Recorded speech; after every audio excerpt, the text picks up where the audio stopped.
تو کتے تمہیں ڈرا رہے ہیں. کیا اشارہ ہے. جب تک تم کتوں سے نہیں ڈرتے تھے بہادر تھے, کتوں میں ہمت نہیں تھی تمہیں ڈرانے کی.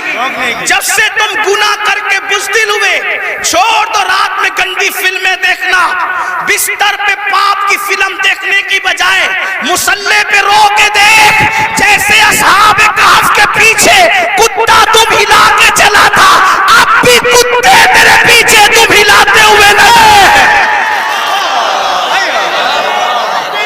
نعرہ تکبیر, نعرہ رسالت, نعرہ حیدری, مسلک اعلیٰ حضرت. مراد آباد والوں, ہندوستان میں رہنے والے کتے بہادر نہیں ہوئے, تم بزدل ہو گئے. بزدلی سے نکلو, کتا پھر کتا ہے. میں کسی کو نہیں کہہ رہا ہوں, میں تو کتوں پہ بات کر رہا ہوں. امید ہے کہ مراد آباد کے کتے اگر پاس میں بیٹھ کے سن رہے ہیں تو ان کو برا نہیں لگنا چاہیے.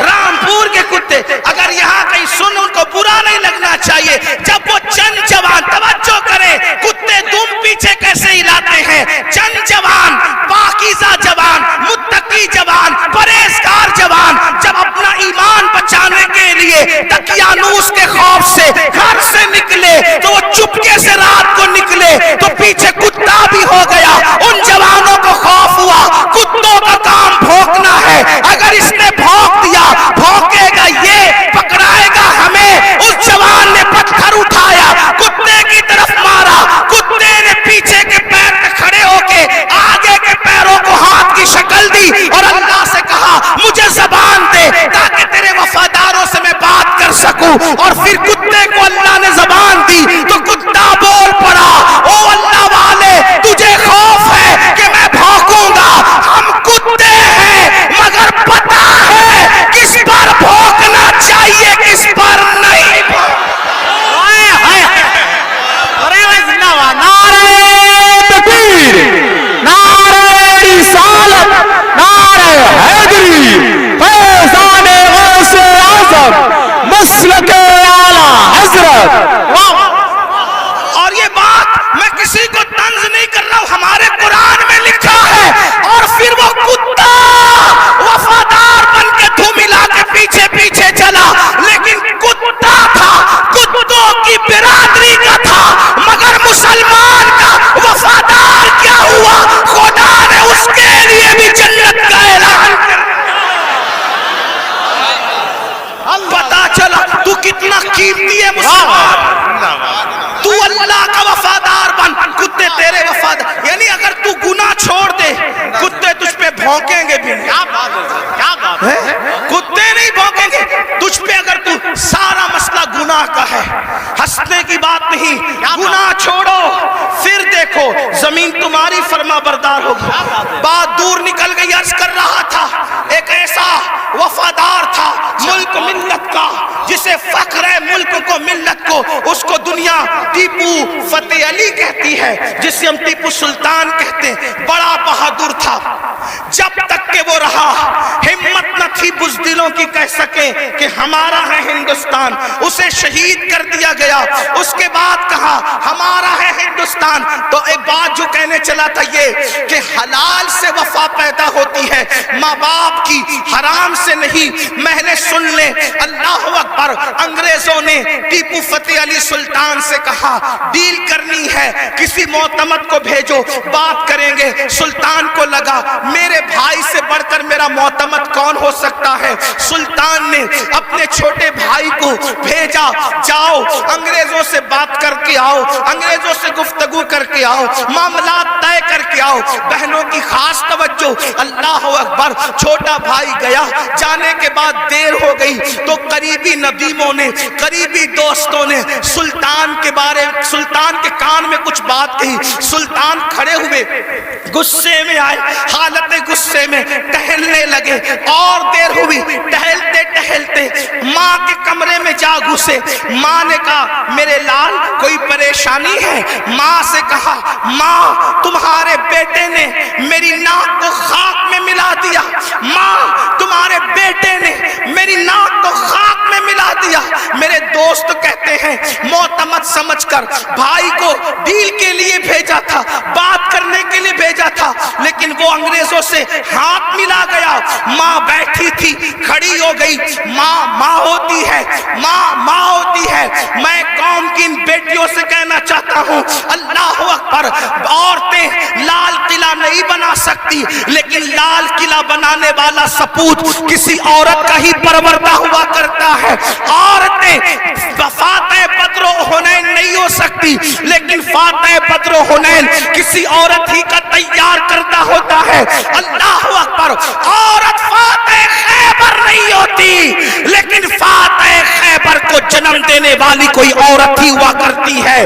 تو عورت نے بڑے بڑے انقلابیوں کو پیدا کیا. اگر عورت سچی ہے, دیندار ہے, عاشق رسول ہے, اللہ رسول کی وفادار ہے, اللہ اکبر, ماں ہوتی ہے. سلطان ٹیپو فتح علی کے جملے نشتر کی طرح ماں کے دل میں چپ گئے. ماں اٹھ کے کھڑی ہوئی, کہا سلطان تیرے منہ میں زبان روک اور گستاخی کی جرات نہ کرنا. تو نے کہہ کیسے دیا کہ میرا بیٹا ملک و ملت کا غدار ہے. سن لے, نہ تو غدار ہو سکتا ہے نہ وہ غدار ہو سکتا ہے. تاخیر کسی وجہ سے ہو رہی ہوگی, میرے دودھ کی وفا پر سوالیہ نشان کھڑا مت کر. میرا کوئی بیٹا ملک ملت کا غدار نہیں ہو سکتا. تھوڑی دیر گزری تھی کہ بھائی آیا اور بہت خوشخبری لے کر آیا. سلطان جب سارے معاملات نپٹ گئے تو ماں کے قدم پکڑ کر معافی کے طلبگار ہونے کے بعد کہا, امی میں جیسا مرد متزلزل ہو گیا بہادر, تمہیں اتنا یقین کیسے تھا ماں کہ تیرا بیٹا غدار نہیں ہو سکتا, وفادار ہوگا. تب ماں نے کہا تھا, بیٹا مجھے اپنے آپ پر نہیں رسول اللہ کی نسبت پر یقین ہے. جب میں نے تجھے اور تیرے بھائی کو دودھ پلایا تو کبھی بغیر وضو دودھ نہیں پلایا. ہمیشہ میں نے باوضو مدینے کے تاجدار پر درود پڑھتے ہوئے دودھ پلایا ہے. یہ وضو اور درود کی برکت ہے کہ میری کوئی اولاد ملک ملت کی کبھی غدار نہیں ہو سکتی. سود کا پیسہ کما کر بچوں کو حرام کھلا کر چاہتے ہو تمہارا بیٹا فتح علی بنے, یاد رکھنا یہ بہنیں ہیں, سیریل دیکھتے ہوئے بچے کو دودھ پلائے گی, زنا کے مناظر دیکھتے ہوئے دودھ پلائے گی, گندے گانے سنتے ہوئے دودھ پلائے گی. ان کی گود میں صلاح الدین جو بھی پیدا ہوگا ہرگز نہیں. ڈاکو, لٹیرے, بے غیرت, بے حیا, جتنی گندگی کے ٹائٹل ہے تمہاری کوکھ سے جنم لیں گے. کیوں؟ اس لیے کہ تمہاری گود میں مریم کا تقدس نہیں, تمہاری گود میں سیدہ فاطمہ الزہرا کی حیا نہیں, تمہاری گود میں عائشہ صدیقہ کی پاکیزگی نہیں. کتنی گندگی کرو گے؟ کم سے کم مسلمان ہونے کا تو خیال کر لو, کم سے کم آخرت کا خیال کر لو. بات سمیٹتے ہوئے عرض کروں, آپ دیکھیں تو صحیح, اندازہ تو کریں. 8 دن سے مسلمانوں کی جو شریف اور دل میں درد رکھنے والا مسلمان ہے, ان کی آنکھوں سے آنسو نہیں خشک ہو رہے. علماء قنوت نازلہ پڑھنے کی گزارشات کر رہے ہیں. قبل اول بیت المقدس کا کیا حال, فلسطین کی سرزمین پر مسلمانوں کی پوزیشن. ہم سے زیادہ انٹرنیٹ کا استعمال آپ کرتے, ہم سے زیادہ یوٹیوب فیس بک استعمال آپ کرتے ہو. دیکھو ان کے گھروں کا حال, غور کرو, سوچو, توجہ کرو. نہیں دیکھی وہ کلپیں, ایک ماں کے 2 بچے دونوں شہید ہو گئے, اس کی گود اجڑ گئی. میں یہاں جو مائیں اور بہنیں موجود ہیں ان سے کہنا چاہتا ہوں, کسی ماں کی گود کا درد ایک عورت سے زیادہ کون محسوس کر سکتا ہے. لیکن ہم کیا کر رہے ہیں پتہ ہے, ہم اتنا بڑا کارنامہ انجام دے رہے ہیں اس میں, فلسطین کے مسلمانوں کے اس میں, کہ جو ویڈیو اور جو کلپیں اور فوٹوز آ رہے ہیں بس ایک دوسرے کو گروپ میں شیئر کر رہے ہیں, دیکھو یہ ہو رہا ہے, یہ ہو رہا ہے. ان کے لیے کیا گیا, ان کے دکھ میں کہاں شریک ہو تم, بتاؤ. اللہ کے رسول صلی اللہ علیہ وسلم نے فرمایا, مومن ایک جسم کی طرح ہوتا ہے. جسم کے کسی بھی حصے کو تکلیف پہنچے پورا جسم تڑپے گا. آنکھ میں اگر کچرا چلا جائے آنکھ روئے گی, دماغ مشورہ دے گا, ہاتھ حرکت کرے گا, پلان بنے گا, کچرا نکالا جائے گا. کوئی یہ کہے گا کہ نہیں، ہاتھ یہ نہیں کہے گا کہ مجھے تکلیف نہیں ہے میں کچھ نہیں کروں گا، دماغ کہے گا کہ مجھے کوئی پرابلم نہیں ہے میں کچھ نہیں کروں گا، مجھے کیا، میں تو نہیں، جب تک جسم میں جان ہے کوئی تک گزرو، پیر درد کر رہا ہے، آنکھ رو رہی ہے، دل دھڑک رہا ہے، حالانکہ آنکھ اور پیر میں کتنا فاصلہ ہے، ہاتھ بے چین ہو رہا ہے، دل کی دھڑکنیں تیز ہو رہی ہے، کب تک؟ جب تک جسم میں جان ہے، لیکن جان نکل گئی پھر اس کو مارو کاٹو کچھ بھی کرو، کوئی تکلیف ہوگی، کوئی درد ہوگا؟ نہیں ہوگا۔ تو جب تک مسلمانوں میں ایمان ہے، کسی بھی مسلمان کو دنیا کے خطے میں تکلیف پہنچے گی وہ تڑپے گا، وہ بے چین ہوگا، وہ بلبلائے گا، وہ بلکے گا۔ آپ سے پوچھتا ہوں کیا دکھ میں شریک ہوئے؟ ہاتھ مت اٹھانا، لیکن اپنے آپ میں ڈوب کر سوچو کتنے مسلمان ہیں جنہوں نے فلسطینی مسلمانوں کے لیے اللہ کی بارگاہ میں رو رو کر دعا کی۔ جو قوم اتنی خود غرض ہو کہ وہ اپنے پڑوس میں رہنے والے بھائی کے دکھ پر نہیں روتا، وہ فلسطینیوں کے دکھ پہ کیا روئے گا؟ ان سے کوئی تمہارا رشتہ نہیں ہے؟ جن کی گود خالی ہو گئی، جن کے گھر ویران ہو گئے، آبادیاں قبرستانوں میں تبدیل ہو گئی، سوچو ان کے گھر کی چھت بھی ختم ہے، وہ بغیر چھت کے زندگی گزارے، جوان عورتیں بیوہ ہو گئی ہیں، لاشیں اتنی لاشیں ہیں کہ پہچان نہیں ہو رہی ہے، دفن کرنے کے لیے جگہ کا معاملہ، کفن کا معاملہ۔ ایک لیڈیز کی 1 منٹ کی کلپ میرے کان میں آئی، میں پوری سن نہ سکا، تڑپ گیا۔ وہ کہہ رہی تھی انگلش میں کہ ہمارے چھوٹے چھوٹے فلسطینی بچے اب اپنے ہاتھوں پر نام لکھ رہے ہیں، اور اپنے ہاتھوں پر اس لیے نام لکھ رہے ہیں کہ ان کو ایسا لگتا ہے پتہ نہیں ظالم اسرائیل کی طرف سے کب بم برس جائے اور ہم مر جائیں تو نام ہاتھ پہ لکھ دے تاکہ ہمارے گھر والے اسی نام کی وجہ سے ہمیں پہچان سکیں۔ کوئی تعلق نہیں ان سے آپ کا۔ آج بھی مسلمان مسجد کو ویران کرتا رہے گا، آج بھی زنا کی فلم دیکھو گے تم، آج بھی چہرے سے داڑھی مڈا کر گٹر میں پھینکو گے تم۔ برا مت ماننا، وہ جس بہن کے دونوں بچے اس کی گود میں شہید ہو گئے، اگر اس بہن کی بجائے آپ کی بہن ہوتی تو بھی آج آپ ایسے ہی گناہ کرتے۔ اللہ ان کی چھتیں جو برباد ہو گئی، اللہ نہ کرے، اللہ تمہیں وہ دن کبھی نہ دکھائے، فقیر کی دعا ہے، اگر ان کی جگہ تمہارے بھی چھتیں ختم ہو جاتی تو تم ایسے ہی دھینگا مستی کرتے، ایسے ہی عیش و عشرت کرتے۔ کوئی تعلق نہیں ان سے، رشتہ بس اتنا ہی کہ وہ کلپیں بانٹتے پھرو گروپ پر۔ ارے کم سے کم یہ تو سوچا ہوتا کہ ہزاروں کلومیٹر دور ہم ہیں، ان کی کوئی مدد نہیں کر سکتے۔ میں تو پورے ہندوستان میں لوگوں کو، نوجوانوں کو کہہ رہا ہوں، جنگ فلسطین میں ہو رہی ہے، اس جنگ کو لے کر ہندوستان کا ماحول خراب کرنے کی کوئی کوشش نہ کرے، اپنے ملک میں امن رکھو، روڈ پہ نکل کر غلط نعرہ نہیں لگانا، حالات خراب نہیں ہونا چاہیے۔ کیا مدد کر سکتے ہو؟ آسان طریقہ، 1450 سال پہلے رسول اللہ نے ہتھیار دیا، الدعاء سلاح المومن، دعا مومن کا ہتھیار ہے۔ روڈ پہ نکلنے کی بجائے 5 وقت مسجد کو بھر دو، اور ہر مسلمان گڑ گڑا کر فلسطینیوں کی مدد کے لیے اللہ سے دعا کرے، بیت المقدس کی حفاظت کے لیے دعا کرے، اور ظالموں کی بربادی کے لیے دعا کرے۔ ہتھیاروں میں جتنی طاقت نہیں ہے، اس سے زیادہ طاقت اللہ نے مسلمانوں کی دعا میں رکھی ہے۔ انشاءاللہ تم گڑ گڑاؤ گے، گناہ سے توبہ کرو گے، دعا کرو گے، انشاءاللہ فلسطینیوں پر اللہ کی مدد نازل ہوگی، بیت المقدس کی حفاظت ہوگی، ظالم کیفر کردار تک پہنچے گا۔ لیکن بڑی معذرت کے ساتھ نہیں آتے ہو نا، مسجد کی طرف نہیں آتے ہو، سب طرف جانا چاہتے ہو، مسجد کی طرف نہیں آتے ہو۔ پھر کہتا ہوں، کتے سے سیکھ لیا ہوتا، جب کوئی کتے کو ڈنڈا مارتا ہے تو کتا چلاتے ہوئے کسی اور کے دروازے پہ نہیں جاتا، کتا چلاتے ہوئے اپنے مالک کے دروازے پہ آتا ہے۔ کتے کو پتا ہے کوئی مار رہا ہے، اگر مار سے مجھے کوئی بچا سکتا ہے تو میرا مالک ہی بچا سکتا ہے۔ مسلمانوں، دنیا تمہیں اتنا پیٹ رہی ہے، دنیا تمہیں اتنا لوٹ رہی ہے، کتا پیٹنے کے بعد مالک کی چوکھٹ پہ آ جاتا ہے، تم انسان ہو کر کب آؤ گے مالک کے دروازے پر؟ اللہ کے دروازے پہ کب آؤ گے؟ یاد رکھنا، کل بھی اپنے مسائل کا حل اللہ کی چوکھٹ پہ تھا، خدا کے در پہ تھا، آج بھی اپنے مسائل کا حل اللہ کی بارگاہ میں ہے۔ پلٹ آؤ اللہ کی طرف، کہیں پناہ نہیں ملے گی، پناہ ملے گی تو اسی کی بارگاہ میں ملے گی۔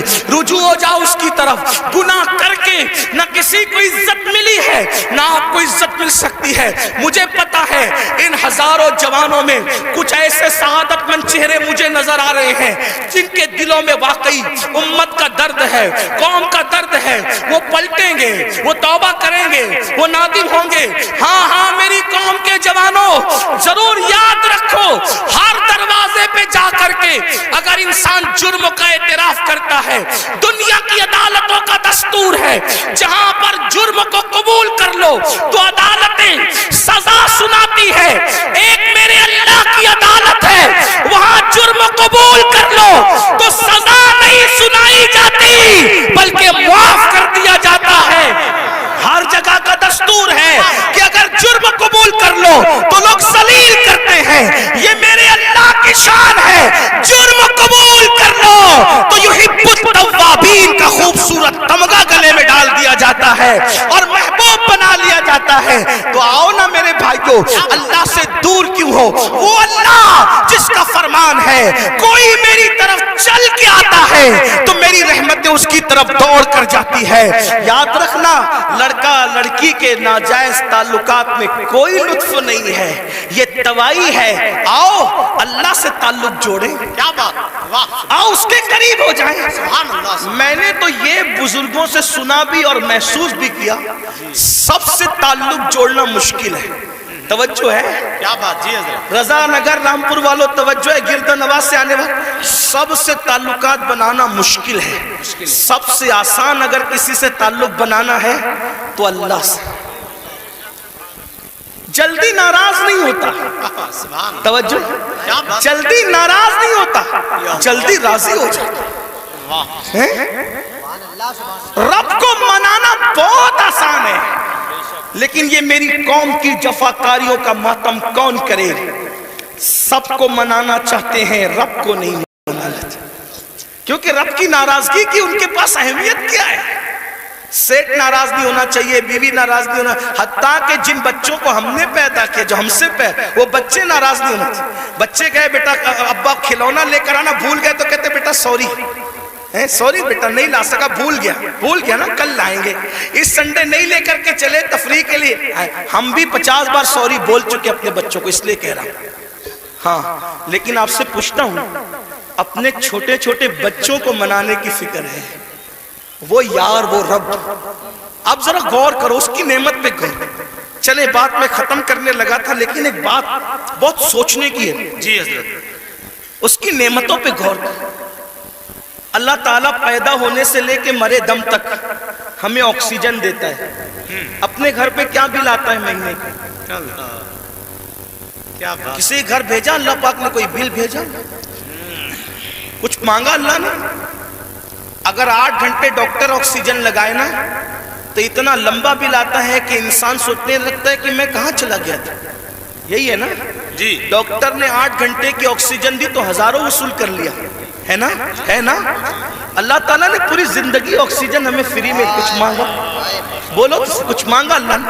مجھے بتاؤ تو صحیح، کچھ مانگا اللہ نے؟ کچھ نہیں۔ یہ زمین اللہ نے دی ہے چلنے کی، آسمان کا سائبان۔ میرے بھائی جب سوتے ہو نا تو یہ کیڑے مکوڑے ہمارے ناک اور کان میں نہیں جاتے۔ 99% لوگوں کے کان میں کیڑے مکوڑے، حالانکہ کیڑے کی فطرت ہے کہ جب سوراخ دیکھے گا تو اس میں گھس جائے گا، کیوں نہیں جاتے پتہ ہے؟